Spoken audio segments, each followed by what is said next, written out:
Hello hello, good afternoon, good morning, good evening everyone. तो आप लोग का वेलकम है एटॉमिक माइंड यूट्यूब चैनल पे। तो आज हमारा सेकंड लेक्चर है वन शॉट का।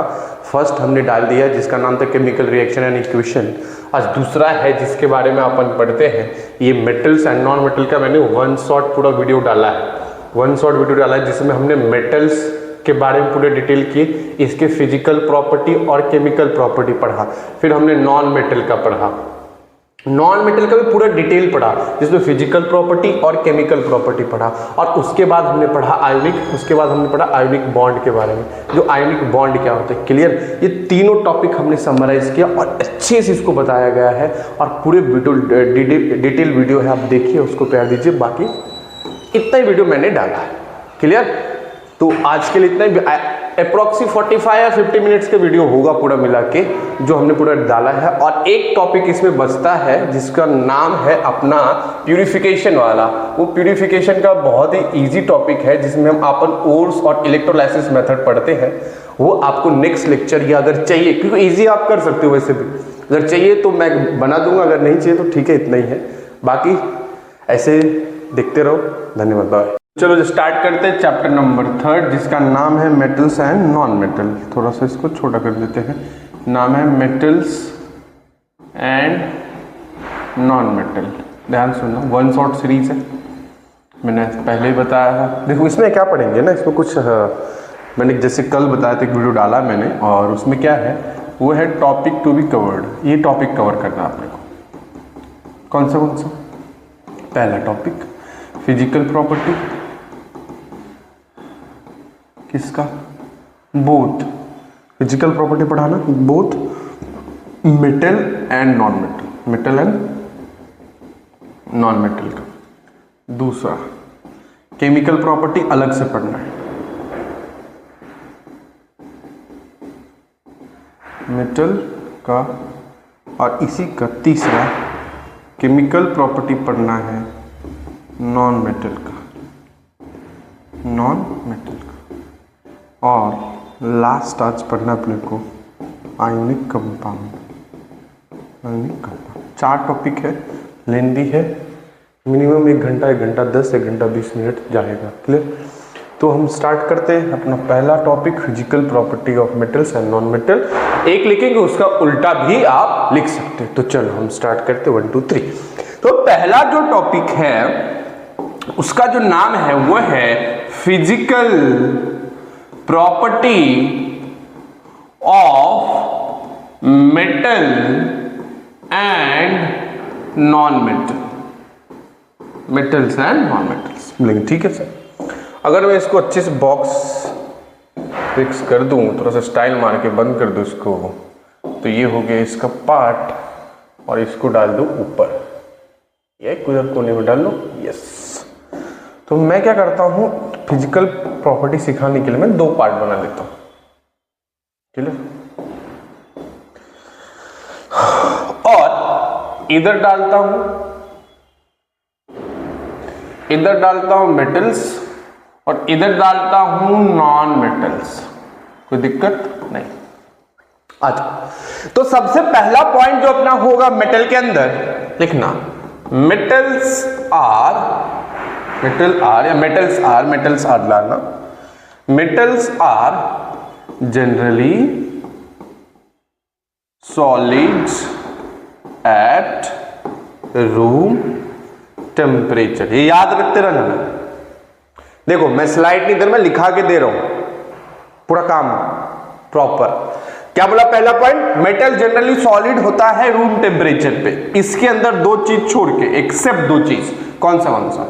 एक है मर्क्यूरी एंड एक है गैलियम। याद रखें, जो मेटल्स है वो जनरली कैसे होता है? सॉलिड होता है। कब? रूम टेम्परेचर पे। 2 छोड़ के मतलब मर्क्यूरी और गैलियम। ये क्या होता है? ये लिक्विड फॉर्म में होता है। नॉन मेटल का पहला पॉइंट, नॉन मेटल एग्जिस्ट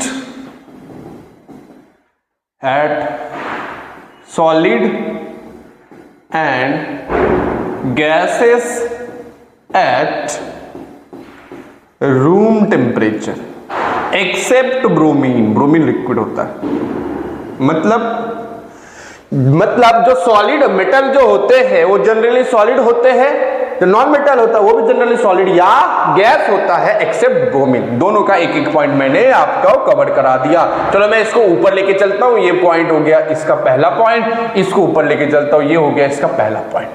ऐसे डिस्कस करते जाएंगे। दूसरा पॉइंट क्या है सर? दूसरा पॉइंट ये है, जो मेटल होता है वो generally good conductor of heat and electricity होता है, जो गुड कंडक्टर होता है। दूसरा पॉइंट, जो नॉन मेटल होता है वो जनरली बैड कंडक्टर होता है। क्या होता है? Bad conductor. ये हो गया 2 पॉइंट। एक दूसरा पॉइंट, ये हो गया दूसरा पॉइंट। नेक्स्ट,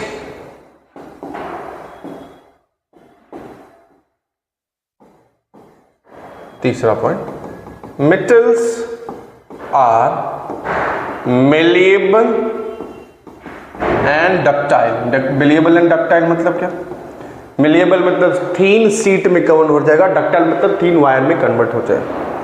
नेक्स्ट, तीसरा पॉइंट, नॉन मेटल आर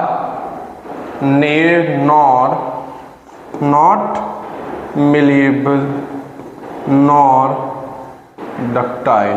ये भी हो गया चौथा पॉइंट। ये आपको पढ़ना है भाई। चौथा पॉइंट, जो मेटल होते आर जनरली रूम टेम्परेचर पे सॉलिड होते हैं, ये होते good conductor, metals are malleable and ductiles होते हैं। ये सोनोरस होता है। सोनोरस मतलब साउंड प्रोड्यूस करेगा, साउंड प्रोड्यूस, एंड लस्टर होता है, एंड लस्टर होता है मतलब साइनिस दिखाता है, साइनीनेस दिखाता है। जो नॉन मेटल होता है, याद रखना, नॉन मेटल होता है वो are not sonorous, they will not produce sound and not luster। Lustre मतलब साइनिनेस नहीं दिखाएगा। Clear clear clear clear clear clear, इतना हो गया। और क्या बताऊं, और सब कुछ तो डिस्कस कर ही लिया हूँ।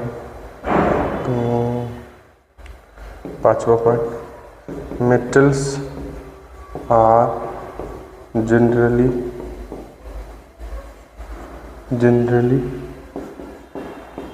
हार्ड होते हैं।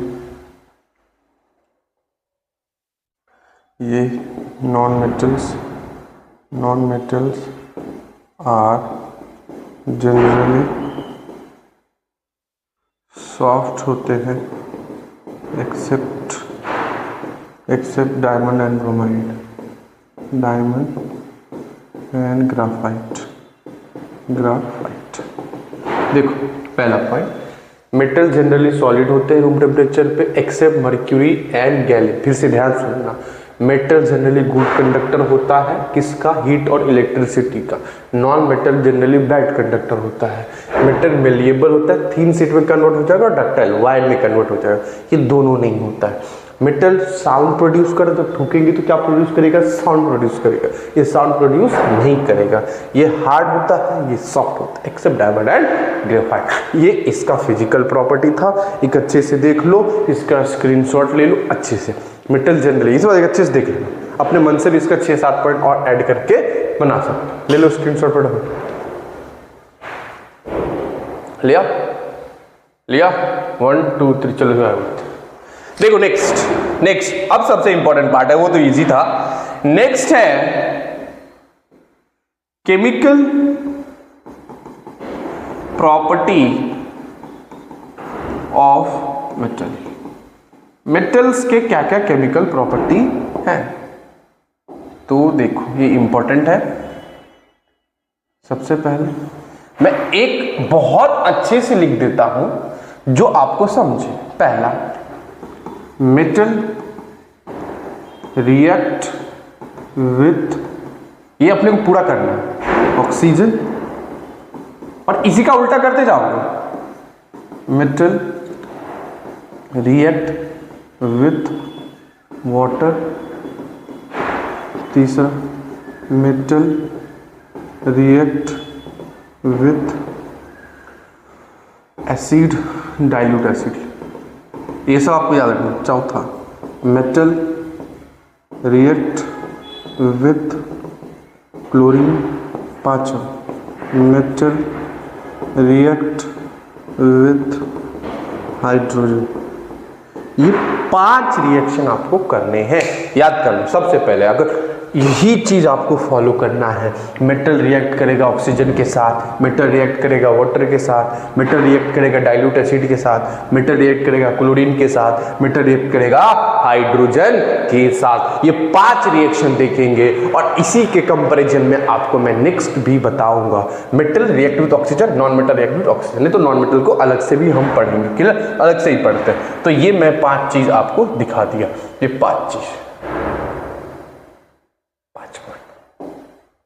पहला रिएक्शन, और एक पेज पे 2-2 पढ़ेंगे। पहला इस पे पढ़ लेते हैं। पहला रिएक्शन, पहला क्या है sir? Metal react with oxygen क्या होगा? मतलब सर जब मेटल रिएक्ट करेगा ऑक्सीजन के साथ तो क्या बनाएगा? तो एक याद रखना, मेटल ऑक्साइड बनता है, बस ये याद रखना।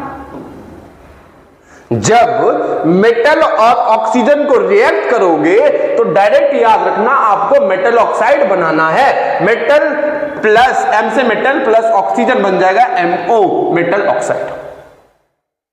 क्लियर? अब कुछ एग्जाम्पल से हम पढ़ते हैं। जैसे मैं 4 सोडियम ले लूं और ऑक्सीजन ले लूं तो बन जाएगा 2Na2 ऑक्साइड। मतलब जब मैंने मेटल, जो सोडियम है, इधर सोडियम एक मेटल है, इसको मैंने ऑक्सीजन के साथ रिएक्ट किया तो ये बन गया sodium oxide. Sodium oxide, sodium oxide, याद रखना। मतलब मेटल को जब मैं ऑक्सीजन के साथ रिएक्ट करूंगा तो बन जाएगा मेटल ऑक्साइड। क्या बन जाएगा? मेटल ऑक्साइड बन जाएगा। क्लियर? अब इसके कुछ प्रॉपर्टी है तो लिखना, प्रॉपर्टी ऑफ या properties of metal oxide, properties of metal oxide, metal oxide, properties of metal oxide. अब ध्यान से सुनना, मैं जैसे लिख दूं, इसको स्टार दे देता हूं। क्लियर? जैसे मैं ये बोलूं मेटल ऑक्साइड को प्रॉपर्टी क्या? सबसे पहला पॉइंट याद रखना, जो मेटल ऑक्साइड होता है वो metal oxide are basic in nature होता है। बेसिक इन नेचर होता है, बेसिक इन नेचर मतलब उसका pH ग्रेटर देन 7 रहेगा। मतलब ये जो ऑक्साइड फॉर्म हुआ है वो तो एसिड भी नहीं है ना तो न्यूट्रल है, वो बेसिक है, मतलब उसका pH ग्रेटर देन 7 रहेगा। बोलेंगे ठीक है सर, ये समझ गया। पहला पॉइंट, एक सेकंड, pH ग्रेटर देन 7। दूसरा पॉइंट, ये जो मेटल ऑक्साइड है, metal oxide are insoluble in water, पानी के अंदर सॉल्यूबल नहीं है। ठीक है? तीसरा point, metal oxide like zinc oxide and aluminium oxide, metal oxide like zinc और एल्यूमिनियम ऑक्साइड वो एम्फोटेरिक रहेगा, एम्फोटेरिक रहेगा। क्या रहेगा? एम्फोटेरिक ऑक्साइड रहेंगे। मतलब मेटल ऑक्साइड बेसिक ऑक्साइड नहीं होगा, वो कौन से ऑक्साइड होगा? एम्फोटेरिक। मतलब दे show both acidic and acidic and basic property दिखाते हैं। कौन सा प्रॉपर्टी दिखाते हैं? Acidic and basic. ध्यान सुन, जनरली देख मेटल ऑक्साइड क्या होता है? बेसिक होता है। जनरली मेटल ऑक्साइड क्या होता है? बेसिक होता है, मतलब उसका पीएच कितना रहेगा? 7। But zinc oxide, aluminium oxide वो बेसिक नहीं होता, वो एम्फोटेरिक होता है, मतलब वो एसिडिक भी प्रॉपर्टी दिखाएगा और बेसिक प्रॉपर्टी भी दिखाएगा। चौथा पॉइंट देखना, चौथा पॉइंट देखना, चौथा पॉइंट ये है, जब मेटल ऑक्साइड को वाटर के साथ रिएक्ट करेंगे तो मुझे अल्कलीज मिलेगा। अल्कली मतलब होता है बेस मिलेगा। बोलेंगे सर एग्जांपल बताओ। एग्जांपल देख, मेटल ऑक्साइड जैसे मेटल ऑक्साइड ये ले लेता हूं, Na2O प्लस H2O तो मिलेगा NaAOH। ये हो गया अल्कली, मतलब जब मेटल ऑक्साइड को वाटर के साथ रिएक्ट करेंगे तो ये मिल जाएगा सोडियम हाइड्रो ऑक्साइड, ये आपका अल्कली है। मैंने थोड़ा अच्छे से बता दिया था। मेटल ऑक्सीजन के साथ रिएक्ट करके मेटल ऑक्साइड बनेगा। मेटल ऑक्साइड ये बन गया। मेटल ऑक्साइड कुछ property, general metal oxide basic होता है, पीएच 7 होता है, इनसॉल्युबल इन वाटर होता है। बट जिंक ऑक्साइड और एल्यूमिनियम ऑक्साइड एम्फोटेरिक होता है, ना तो बेसिक होता है ना तो एसिडिक, मतलब दोनों प्रॉपर्टी दिखा सकते हैं। मेटल ऑक्साइड प्लस वाटर को रिएक्ट करेंगे तो क्या बनेगा? अल्कली और बेस मिलेगा। इसका स्क्रीनशॉट ले लो फटाफट। चलो नेक्स्ट देखते हैं second number, metal react with water. इसके साथ साथ ये भी देखेंगे, दोनों को आपस में देखेंगे क्या होता है। चलो नेक्स्ट रिएक्ट करते हैं। नेक्स्ट जो अपना है वो है मेटल रिएक्ट विद वाटर। इसमें क्या होगा? इसको एक ही साइड में देखते हैं। पहली बात सुनना, जब मेटल को आप वाटर के साथ रिएक्ट करते हो, ध्यान सुनते, वर्डिंग समझना, लिखना समझो, वर्डिंग सुनते रहना। मेटल को वाटर के साथ रिएक्ट करते हो तो मेटल हाइड्रोक्साइड मिलता है। क्या मिलता है? मेटल हाइड्रोक्साइड, याद रखना, मेटल हाइड्रोक्साइड। और क्या मिलता है? H2 मिलता है। और क्या मिलता है? और आपको हीट मिलता है, याद रखना। मतलब हीट मिलना, मतलब ये कौन सा रिएक्शन हो गया? Exothermic reaction. कौन सा रिएक्शन हो गया? Exothermic reaction. फॉर एग्जांपल जैसे मैं बोला, जब मैं सोडियम को वाटर के साथ रिएक्ट कर दूं तो मुझे मिल जाएगा सोडियम हाइड्रोक्साइड और मिल जाएगा H2 और मिल जाएगा हीट, वो बाहर आ जाएगा। और कल सिखाया था, लास्ट लेक्चर में हमने वीडियो जो बनाया था उसमें सिखाया था, अगर हीट बाहर आता है तो ये कौन सा रिएक्शन है? ये आपका एक्सोथर्मिक रिएक्शन। कौन सा रिएक्शन है? एक्सोथर्मिक रिएक्शन है। हीट बाहर आना मतलब एक्सोथर्मिक रिएक्शन। ऐसे भी क्वेश्चन पूछ सकता है, जब मेटल वाटर के साथ रिएक्ट करेंगे तो कौन सा रिएक्शन बनेगा? कौन सा बनेगा? तो बोल रहा मेटल जब वाटर के साथ रिएक्ट होता है तो एक्सोथर्मिक, तो ये होता है एक्सोथर्मिक रिएक्शन। नेक्स्ट अगर मैं इसी को बोलूं, ये लो पोटेशियम, इसको रिएक्ट कर दो वाटर के साथ तो बोलोगे सर पोटेशियम हाइड्रोक्साइड बनेगा, हाइड्रोजन बाहर आ जाएगा और हीट भी इसके साथ बाहर आ जाएगा। मतलब क्या होगा? ये हो जाएगा एक्सोथर्मिक रिएक्शन। ये हो जाएगा कौन सा रिएक्शन? एक्सोथर्मिक रिएक्शन हो जाएगा। ये याद रखेंगे क्या? ये याद रखना ही पड़ेगा। कब? जब कभी भी मेटल को वाटर के साथ रिएक्ट करे तो मेटल हाइड्रोक्साइड बनेगा और क्या बनेगा? हीट आएगा और हाइड्रोजन भी बाहर आएगा। ये हो गया अपना मेटल रिएक्ट विद वाटर। ये दूसरा नंबर का खेला हो गया। अगर मैं तीसरा बताऊं, तीसरा क्या था? तीसरा ये था, जब मेटल को आप रिएक्ट कर दिए, बोलेंगे सर किसके साथ रिएक्ट करूं? तो देखो मेटल को रिएक्ट कर लो, एक बार देख लेता हूं डाइल्यूट एसिड के साथ।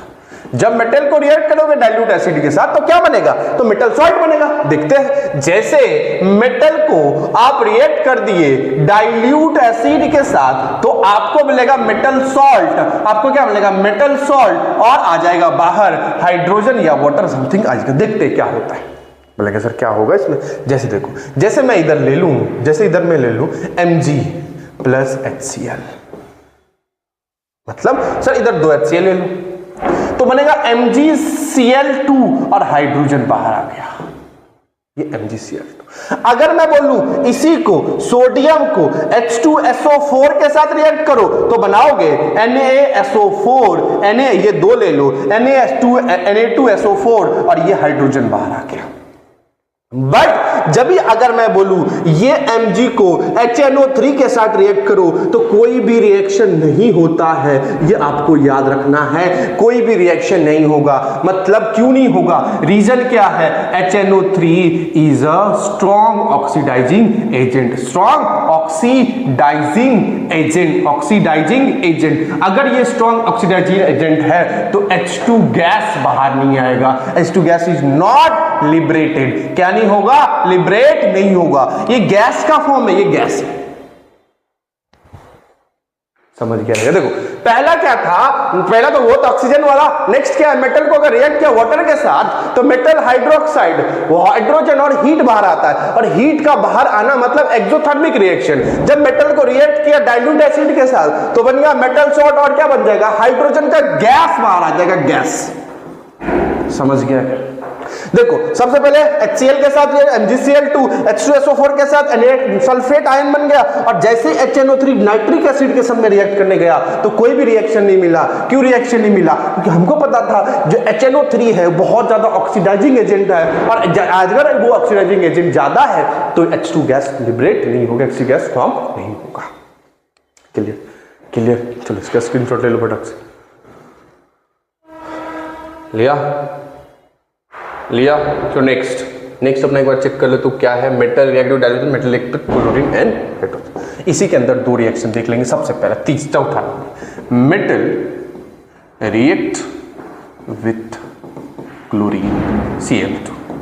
याद जब चौथा मेटल को मैं रिएक्ट कर दूं क्लोरीन के साथ तो मेटल क्लोराइड मिल जाएगा, सिंपल सी बात है। क्लियर। जैसे सोडियम को Cl के साथ लगा दो तो NaCl बन जाएगा, सिंपल है, सिंपल है। कोई डाउट है क्या, कोई डाउट है क्या, यही तो है। जैसे मेटल को क्लोरीन के साथ रिएक्ट कर दिया तो बन गया मेटल क्लोराइड, मेटल क्लोराइड क्या बन जाएगा, मेटल क्लोराइड। जैसे समझो, जैसे एक एग्जांपल हो रहा है Na+ और क्या बोलूं, के ले लेता हूं, K + Cl2 बनेगा KCl2, मेटल क्लोराइड हो गया। और ये जो बॉन्ड होगा ना, याद रखना, ये जो मेटल क्लोराइड बनेगा ना, ये होगा ionic bond, ionic, because metal भी आयन है, वो भी आयन है। ठीक है। पांचवा रिएक्शन, पांचवा क्या है, पांचवा ये है जब मेटल को आप रिएक्ट करोगे, मेटल को रिएक्ट कर दिया, किसके साथ रिएक्ट करोगे आप, हाइड्रोजन के साथ। मतलब जब मेटल हाइड्रोजन के साथ रिएक्ट होता है तो मेटल हाइड्राइड बनता है। याद रहेगा, याद रहेगा। जैसे सोडियम को मैं NH के साथ लगा दूं तो बैलेंस करना पड़ेगा, NaH बन जाएगा। ये हो गया sodium hydride, sodium hydride. Clear हो गया। फिर से जब मेटल को ऑक्सीजन के साथ दिया तो मेटल ऑक्साइड, वाटर के साथ मेटल हाइड्रोक्साइड, हाइड्रोजन और हीट बाहर आया। तीसरा रिएक्शन मेटल को डाइल्यूट एसिड के साथ रिएक्ट किया, मेटल सॉल्ट प्लस हाइड्रोजन बाहर आ गया। जब मेटल को रिएक्ट किया क्लोरीन के साथ मेटल क्लोराइड मिलेगा, आयोनिक बॉन्ड बनाएगा, मेटल हाइड्रोजन मेटल हाइड्राइड बनाएगा। क्लियर हो गया। ये 5 रिएक्शन का आप स्क्रीनशॉट। नेक्स्ट जो लास्ट अपन ने देखा था थोड़ी देर पहले, मेटल का रिएक्शन देखा था, पूरा मेटल का रिएक्शन हमने देख लिया। अभी हम स्टार्ट करते हैं नेक्स्ट टॉपिक हमारा, केमिकल प्रॉपर्टी, केमिकल, अरे यार, ऑफ नॉन मेटल। ध्यान से, पहला क्या है, मतलब पहला रिएक्शन जो है केमिकल प्रॉपर्टी में वो है नॉन मेटल रिएक्ट या reaction of non metal with oxygen. पहला रिएक्शन, इसका सॉल्यूशन याद रखो। जब नॉन मेटल को आप ऑक्सीजन के साथ रिएक्ट करोगे, नॉन मेटल को ऑक्सीजन के साथ रिएक्ट करोगे तो आपको मिलेगा नॉन मेटल ऑक्साइड। कोई दिक्कत नहीं सर। बोलेंगे सर एग्जाम्पल बताओ। मैं बोला एग्जाम्पल देख ली, carbon plus oxygen carbon dioxide, sulphur plus oxygen sulphur dioxide. Clear? ये इसके एग्जाम्पल थे, ये आपको समझना है। बस ये समझ के रखो, जब कभी भी नॉन मेटल को आप रिएक्ट करोगे ऑक्सीजन के साथ तो नॉन मेटल ऑक्साइड बनता है। ठीक है। अब कुछ प्रॉपर्टीज ऑफ नॉन मेटल, पहला याद रखना। इसमें पहला पॉइंट है, जो नॉन मेटल ऑक्साइड है ना, non metal oxide are acidic nature होता है, वो एसिड रहता है, मतलब उसका पीएच 7 से कम रहता है। और मेटल में क्या था? पीएच 7 से ज्यादा। ठीक है। दूसरा पॉइंट, नॉन मेटल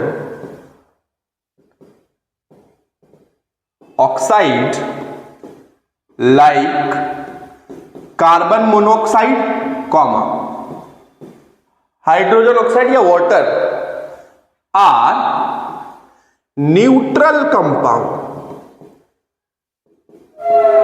ये क्या है?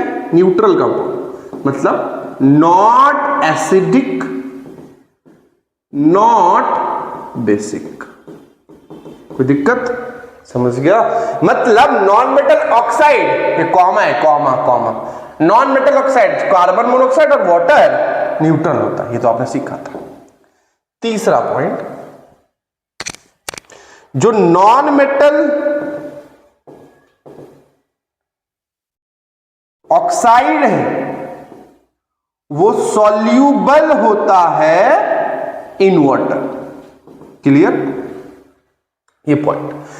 चौथा और सबसे इंपॉर्टेंट पॉइंट है, चौथा और सबसे इंपॉर्टेंट पॉइंट है जो आपको याद रखना है। चौथा पॉइंट मैं इधर ही लिख देता हूं। जब नॉन मेटल को आप वाटर के साथ रिएक्ट करोगे तो आपको एसिड मिलता है। और याद करो, जब मेटल को वाटर के साथ रिएक्ट करते तो बेस मिलता है। जैसे बोले कि सर एग्जांपल बताओ, मैंने बोला देखो नॉन मेटल ऑक्साइड याद, नॉन मेटल ऑक्साइड, इसको मैं वाटर के साथ रिएक्ट कर दूं तो मुझे मिलेगा H2SO3।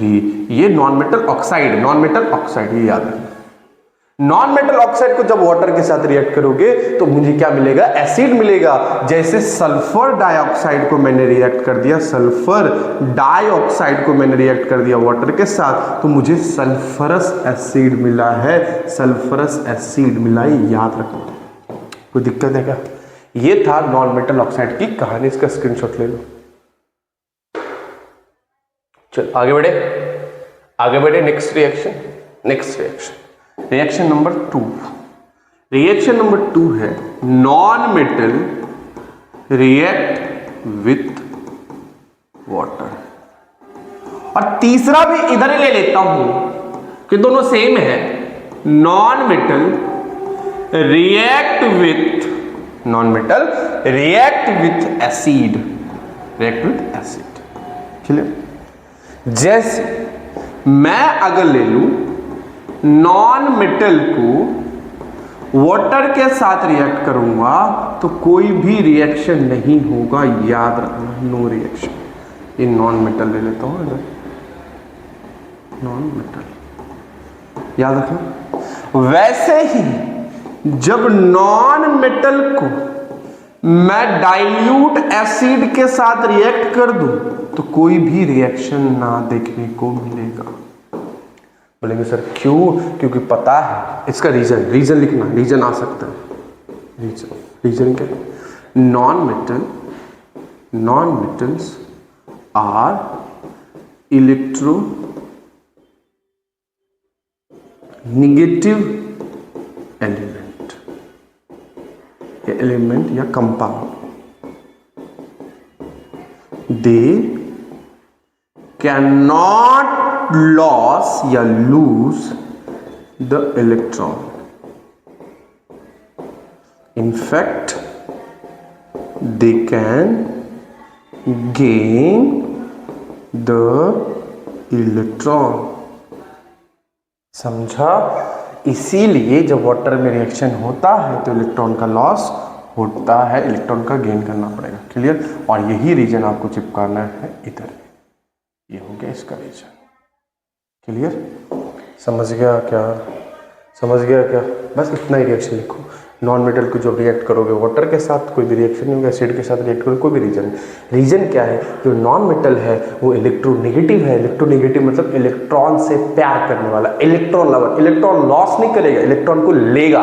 बट जब वाटर के साथ रिएक्ट करते हैं तो इलेक्ट्रॉन लॉस होता है, इलेक्ट्रॉन लॉस नहीं करेगा, ये इलेक्ट्रॉन को गेन करेगा। पहले इसका स्क्रीनशॉट ले लो। लिया लिया लिया लिया। नेक्स्ट चले, नेक्स्ट 1 2 3 4 फोर्थ नंबर का रिएक्शन, फोर्थ फिफ्थ एक साइड में। अपना जो फोर्थ रिएक्शन है वो है non metal react with chlorine,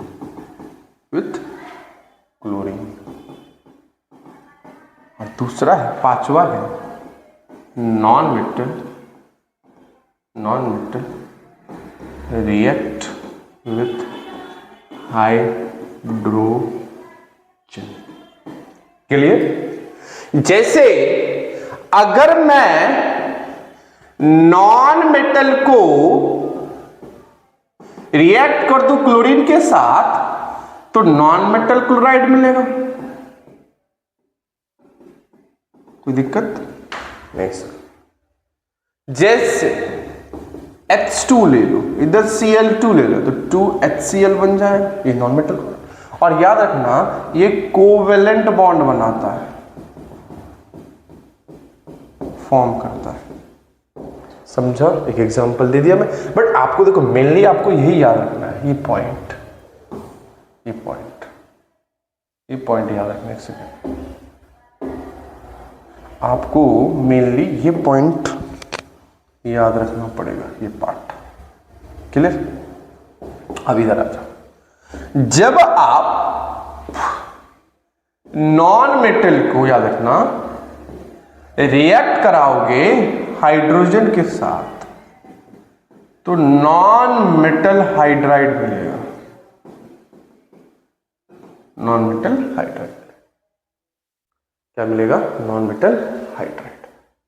for example S plus H2, S मतलब सल्फर, H मतलब H2 हाइड्रोजन, बन जाएगा H2S, या इसको सल्फाइड भी बोल सकते हो।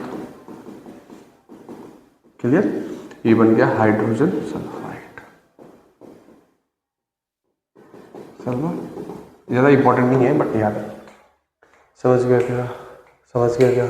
एक और है जो मुझे बताना चाहिए, 6 नंबर का, इसका स्क्रीनशॉट ले लेना और पॉज करके। 6 नंबर का, जो नॉन मेटल को अगर आपने रिएक्ट कराया सॉल्ट सॉल्यूशन के साथ, तो क्या होगा? याद रखना, नॉन मेटल को अगर हमने सॉल्ट सॉल्यूशन के साथ रिएक्ट कराएंगे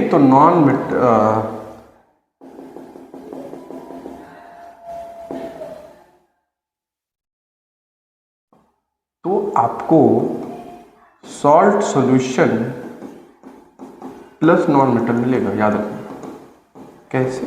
देखो, अगर मैं इधर NaBr ले लूँ क्या? अरे सुनो, एक सेकेंड, मैं ये लेता हूँ Cl, नॉन मेटल अपना Cl है, और सॉल्ट सॉल्यूशन में NaBr ले लेता हूँ, सॉल्ट है, तो ये Cl Br को हटा देगा, बन जाएगा NaCl जो सिंपल सॉल्ट है, और Br आपका नॉन मेटल। समझा? मतलब दिस रिएक्शन, एक क्वेश्चन आ गया तो this reaction so displacement reaction,